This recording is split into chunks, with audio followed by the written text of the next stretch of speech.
Gaano kalaking health insurance coverage or critical illness coverage ang kailangan mo for you to survive a critical illness in case tamaan man tayo? Ganito siya.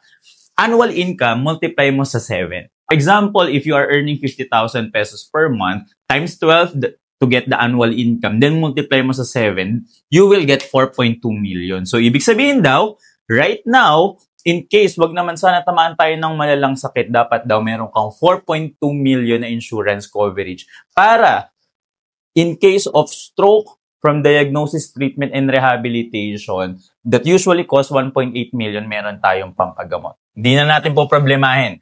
Yung mga pinaghirapan natin na kotse, bahay, properties, savings, hindi sila mauubos, hindi mabebenta, hindi masasangla, at hindi tayo mababaon sa utang because prepared tayo ng 4.2 million na insurance coverage. Heart attack usually cost 1 million pesos. Cancer usually cost 2 million pesos from diagnosis, treatment, and rehabilitation. So, kung 2 million lang pala yung cost of critical illness right now, bakit 4.2 million yung recommended na health insurance coverage ko? Kasi you also have to understand na in case naman tayo ng mga ganitong sakit, kailangan pa rin natin mag-provide sa family natin if you are a provider. No? So, ibig sabihin, if you're a provider, kailangan mo magpagamot, and if you don't want to still burden your family and hindi mabago yung lifestyle na meron yung pamilya mo, you still need to provide for them. So, usually, para magpagaling tayo, usually ang recovery period is usually nasa 5 to 7 years. So, habang meron kang money na makukuha from your health insurance, pampagamot mo, meron ka rin provision sa family. Have also to account that yung medical inflation usually is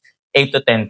Ibig sabihin, nagmamahal yung presyo ng healthcare sa Pilipinas ng ganito kabilis. Possible, kung 500,000 lang yung health insurance coverage natin, that's good. Pero understanding this information will allow you to think na baka hindi siya enough in the future. So, pwede kang kumuha ng additional health insurance coverage in the future. So, unti-untiin mong i-build yan. No? So, ikaw ba, gaano kalaki ang health insurance coverage mo based the income mo right now and based sa pinoprovide mo sa family mo right now? Compute mo na yan.